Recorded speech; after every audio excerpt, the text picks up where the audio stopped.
Hey guys, and welcome back to Off the Cuff with Generation Y. Finally, we seem to have gained sort of the first victory in the culture war when it comes to kids and this whole woke transgenderism that we're seeing in schools. I've seen it firsthand. So yesterday, Boris Johnson, many people, including me, think that he has done a huge number of things wrong, but he's handled many things wrong. Obviously, he was the only choice when it came to him and Jeremy Corbyn, but I think a lot of people at the time labelled him as the British Donald Trump, and he couldn't be further from the truth. I'm not fussed what other people think. In this particular case, the UK Conservatives are a centre-left party. If we just go through a few small things, compare it to some other Western countries, especially America or Canada. So we have our Conservative Party, and this is not all of them. I'd say at least half of them, and this probably includes Boris Johnson. No real religion, certainly no sort of push or even encouragement in religion. We are very, very restricted on self-defense laws. We're very restricted when it comes to firearms. The only party in the UK that has sold off part of our national healthcare system was the Labour Party, which was under Tony Blair when they sold off 7% of the NHS. The Conservatives have not sold off 1% of the NHS. Now, certainly there have been cases where, because the NHS was overflowing, that there were sort of backdoor deals done to pass on some of the contracts to, I'm sure, their chums and all the rest of it. But that's different to just selling huge chunks of the NHS off to your private friends like Tony Blair did. We've seen lots and lots of stuff where they seemingly were pro the whole woke thing. We still have near enough 500,000 immigrants a year. Now, obviously, people leave. So I think net is roughly 420,000 each year. And they're not really doing anything about that. Now, that's a huge argument as to whether we need immigrants or not. I think there's good points on both sides. When it comes to the whole illegal immigrant thing, it's all very soft-handed. So, and I'm sure I could, if I had time, I could just sit and think of another sort of 10 things. Oh, like a lot of, vast amounts of benefits and, council houses that seem to go mainly to immigrants. I know a lot of people that, their elderly family were on the list for a long time to try and get assistance with housing from the government, which never came. But we see this constantly going to these immigrants, and I'm not anti-immigration, so I'll put that out there. But just in this case, so when you put all of those things together, if you didn't tell someone you were talking about the Conservative Party, they would think that you were talking about at least a centre-left party.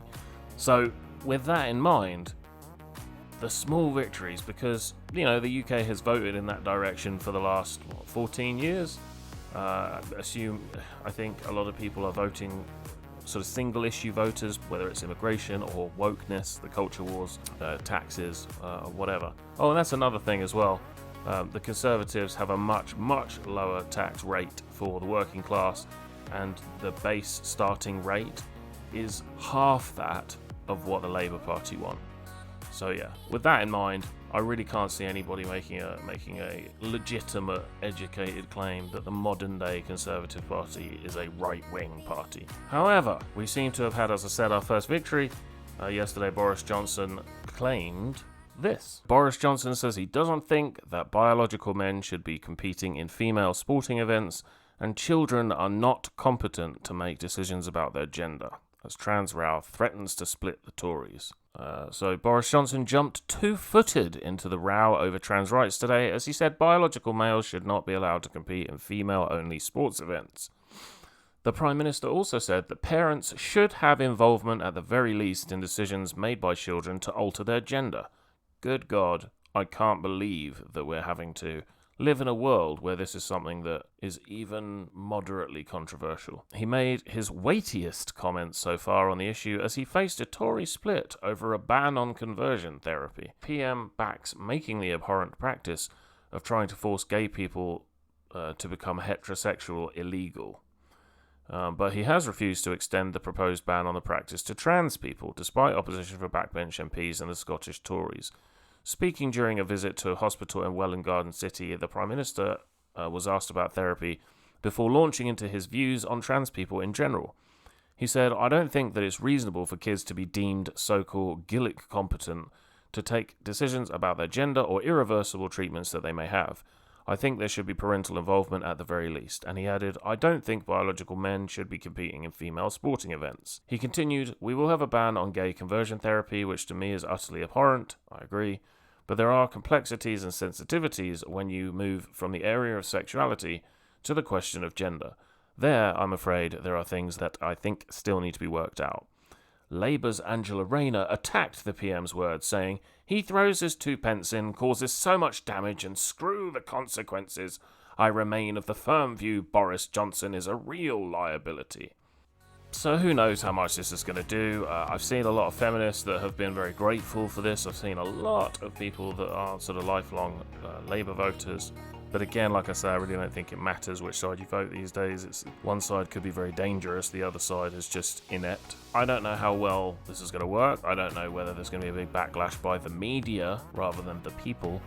And then they will, Boris and the Conservatives will backtrack because they think that Twitter and legacy media is real life, which it isn't, which you can see from voting. So we'll see. We'll have to see whether he carries on going. But I think it's a good start.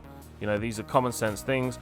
You can have empathy with somebody that has gender dysphoria. You look around the rest of the world, general rates of gender dysphoria in most sort of rising powers and many countries where you just outright couldn't say it for fear of, physical attack or, imprisonment or something, usually stands between 0.015 and 0.03%. Currently in the West, currently in America, they're claiming that it's at around 12%, which I find utterly baffling.